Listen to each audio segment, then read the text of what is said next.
15,000 రూపాయల బడ్జెట్ లో రియల్మీ నుంచి వస్తున్న ఈ మొబైల్లో 7000 mAh బ్యాటరీ ఇచ్చారు. కానీ ఈ బ్యాటరీని ఫుల్ చేయడం మాత్రం మీ వల్ల అస్సలు కానే కాదు. ఇప్పుడు మార్కెట్ లో ఫోన్స్ ధరలు అయితే పెరిగిపోయాయి. కానీ ఈ mobile value for money mobile అవుతుందా? 2 రోజులు బ్యాటరీ కావాలా అండ్ స్మూత్ పర్ఫార్మెన్స్ కూడా కావాలి అంటే ఈ వీడియో మీకోసమే. Hi friends, this is Priyanka. You're watching Priyanka tech news.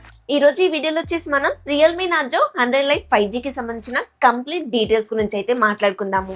ఈ మొబైల్లో చాలా కాంప్రమైజ్లు అయితే కనిపిస్తున్నాయి. మరి ఈ మొబైల్ తీసుకోవాలా దాని విషయాన్ని అన్బాక్సింగ్ నుంచి స్టార్ట్ చేసేద్దాం. బాక్స్ వచ్చేసి ఎల్లో కలర్ లో కనిపిస్తుంది. బాక్స్ ఓపెన్ చేసి మొదటిగా మరొక బాక్స్ అయితే ఉంది. దాంట్లో కేస్ ఉంది, పేపర్ వర్క్ ఉంది, సిమ్ ఎజెక్షన్ టూల్ కూడా ఇచ్చారు. మిడిల్ లో మొబైల్ ఉంది, బాటమ్ లో వచ్చేసి 15 వాట్ చార్జర్ ఇచ్చారు, అలాగే కేబుల్ కూడా ఉంటుంది.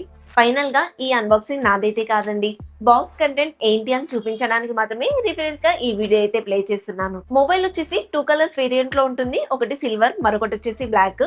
మొబైల్ బ్యాక్ సైడ్ ఉన్న గ్రాఫిక్ డిజైన్ అయితే చాలా బాగుంది. ఫ్రంట్ వచ్చేసి ఫ్లాట్ డిస్ప్లే ఇస్తున్నారు. కెమెరా, ఫ్రంట్ కెమెరా వచ్చేసి వాటర్ డ్రాప్ డిజైన్ లో అయితే ఉంటుంది. ఇది కాస్త ఓల్డ్ డిజైన్ అనిపించింది. చుట్టూ ఫ్రేమ్ బ్యాక్ సైడ్ ప్లాస్టిక్ ఇస్తున్నారు.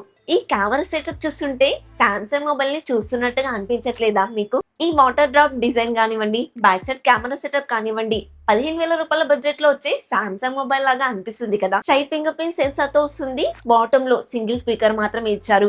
కానీ అప్ టు 300% వరకు వాల్యూమ్ బూస్ట్ చేసుకోవచ్చు. పైన కూడా చిన్నగా సౌండ్ వస్తుందని వీళ్ళైతే క్లైమ్ చేస్తున్నారు. కానీ డ్యూయల్ స్పీకర్స్ లాగా మాత్రం ఎక్స్పెక్ట్ చేయకండి.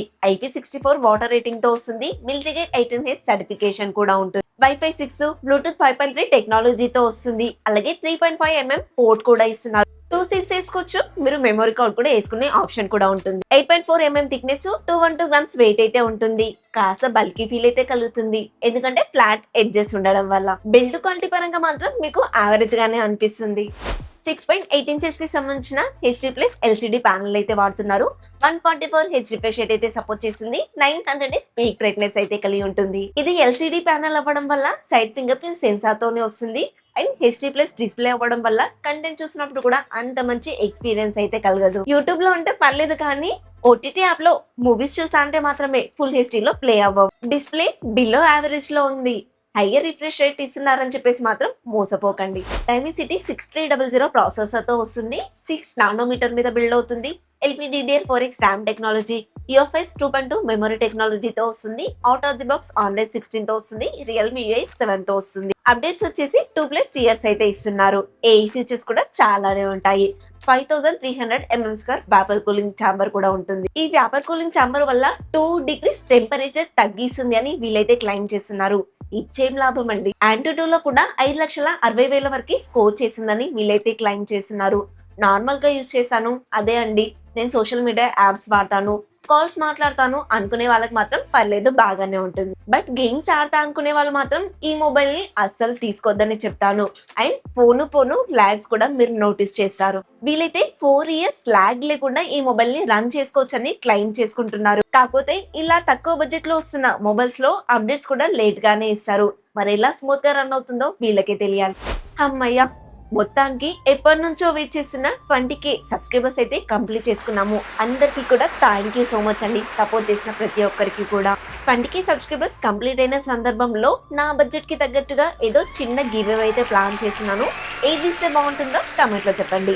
అండ్ కొత్తగా మన ఛానల్ ని చూస్తున్నా, ఇప్పటివరకు చూస్తూ ఇంకా సబ్స్క్రైబ్ చేయకుండా ప్లీజ్ మన ఛానల్ ని సబ్స్క్రైబ్ చేసుకుని సపోర్ట్ చేయండి. నేను ఇస్తున్న ఈ జెన్యూన్ ఇన్ఫర్మేషన్ మీకు నచ్చితే లైక్ చేయండి. హై పాయింట్స్ ఉంటాయి, ఇవ్వడం అస్సలు మర్చిపోవద్దు. ఇంకో విషయం అండి, ఈ గివ్ అవే కూడా మన ఛానల్ ని సబ్స్క్రైబ్ చేసుకున్న వాళ్ళకి మాత్రమే ఉంటుంది, గుర్తుపెట్టుకోండి. కెమెరాస్ గురించి కూడా ఎక్కువగా చెప్పడానికి ఏం లేదండి. బ్యాక్ సైడ్ వచ్చేసి 13MP కెమెరా ఇస్తున్నారు. OIS సపోర్ట్ అయితే లేదు. ఫ్రంట్ వచ్చేసి 5MP కెమెరా ఇస్తున్నారు. కెమెరా పర్ఫార్మెన్స్ కూడా యావరేజ్ గానే ఉంటుంది. అది కూడా డే టైమ్ లో అవుట్డోర్ కండిషన్ లో అయితే ఓకే పర్లేదు అని చెప్పొచ్చు, కానీ నైట్ టైం కండిషన్ లో మాత్రం అస్సలు బాగా రావు. ఇండోర్ కండిషన్ లో లైట్ తక్కువగా ఉన్నప్పుడు మాత్రం ఎక్కువగా ఎక్స్పెక్ట్ చేయకండి. Main camera at least 50MP camera ఇచ్చినా బాగుండేది అనిపించింది. మనం చెప్పినంత మాత్రాన వాళ్ళు ఏమన్నా మాడతారా? చెప్పాల్సిన వాళ్ళేమో చెప్పకుండా ఊరుకుంటారు. ఈ మొబైల్లో ఏదన్నా గట్టిగా చెప్పుకోవాల్సిన విషయం ఏదైనా ఉంది అంటే అది బ్యాటరీ విషయమే. ఇదే బ్యాటరీలో ఇంకొక నెగిటివ్ పాయింట్ కూడా ఉంది. రెండు ఒకటే దాంట్లో ఇచ్చారు వీళ్ళు. దీంట్లో 7000 mAh బ్యాటరీ ఇస్తున్నారు. 1 టైం ఫుల్ చేస్తే 2 days వాడుకోవచ్చని క్లెయిమ్ చేస్తున్నారు. ఈ బ్యాటరీ 6 years లైఫ్ వస్తుంది అని చెప్తున్నారు. బైపాస్ ఛార్జింగ్ టెక్నాలజీతో వస్తుంది అని చెప్తున్నారు. అండ్ ఈ మొబైల్ నుంచి మరొక మొబైల్ కి ఛార్జ్ కూడా చేసుకోవచ్చు అని చెప్తున్నారు. ఇన్ని పాజిటివ్ పాయింట్స్ ఉన్న ఈ బ్యాటరీలో ఇన్ కేస్ ఈ మొబైల్ ని మీరు ఛార్జ్ చేయాలి అనుకున్నారనుకోండి, దీంట్లో ఇచ్చే 15 watt ఫాస్ట్ ఛార్జింగ్ తోటి 2.5 hours వరకు మినిమం ఛార్జ్ చేయాల్సి వస్తుంది. అంత ఓపిక మీకుందా? ఈ మొబైల్ ని ఫుల్ ఛార్జ్ చేయడం అనేది మీకు ఒక టాస్క్ లాంటిది. మేబీ ఈ మొబైల్ ని ఫుల్ ఛార్జ్ చేయాలంటే నైట్ పడుకునే ముందు ఛార్జ్ పెట్టుకుంటే నెక్స్ట్ డే మార్నింగ్ వరకు ఫుల్ అయిపోతుంది. వీళ్ళు 7000 mAh బ్యాటరీ ఇచ్చామని చెప్పుకుంటున్నారు, కానీ డైరెక్ట్ గా 45 watt ఫాస్ట్ ఛార్జర్ ఇచ్చుంటే ఏం పోయేదో. ఫైనల్ గా ప్రైస్ చూసుకున్నట్లయితే ఈ మొబైల్ అమెజాన్ లో అయితే కనిపిస్తుంది. బేస్ వేరియంట్ 4GB 64GB వచ్చేసి 13,500 అయితే లభిస్తుంది. అది కూడా కార్డ్ ఆఫర్స్ ఏమీ ఇవ్వట్లేదు. ఈ మొబైల్ కన్నా లావా బోల్డ్ 2 మొబైల్ బెటర్ గా ఉంటుంది. దాంట్లో 6GB 128GB బేస్ వేరియంట్ ఇస్తున్నారు. అండ్ ప్రాసెసర్ కూడా దీనికన్నా బెటర్ గానే ఉంటుంది. ఈ మొబైల్ ఇంట్లో పెద్దవాళ్ళకైతే బాగా సెట్ అవుతుంది. లేదంటే మనలాంటి నార్మల్ యూజర్స్ ఈ మొబైల్ మీదనే మొత్తం డిపెండ్ అవుతా అంటే మాత్రం అది అస్సలు కుదరని పని. ఫైనల్ గా 13,000 రూపాయల బడ్జెట్ లో మీకు బ్యాటరీ మెయిన్ ప్రియారిటీ అనుకునే మొబైల్ కావాలి అనుకుంటే ఈ మొబైల్ బాగా సెట్ అవుతుంది. మీరు లో బడ్జెట్ లో మొబైల్ చూస్తున్నప్పుడు కెమెరాస్ బాగుండే మొబైల్ చూస్తుంటారా, లేదంటే బ్యాటరీ ఎక్కువగా వచ్చే మొబైల్స్ చూస్తుంటారా? కమెంట్ లో చెప్పండి. ఈ మొబైల్ కి సంబంధించిన కంప్లీట్ డీటెయిల్స్ మీకు ఇచ్చానని అనుకుంటున్నాను. ఈ వీడియో మీకు నచ్చిందని అనుకుంటున్నాను. నచ్చితే లైక్ చేయండి, షేర్ చేయండి, మన ఛానల్ ని సబ్స్క్రైబ్ చేసుకోండి. హై పాయింట్స్ ఉంటాయి, ఇవ్వడం అస్సలు మర్చిపోవద్దు. నెక్స్ట్ ఇంకొక కొత్త ఇన్ఫర్మేటివ్ వీడియోతో మీ ముందుకు వస్తాను. Until then bye by.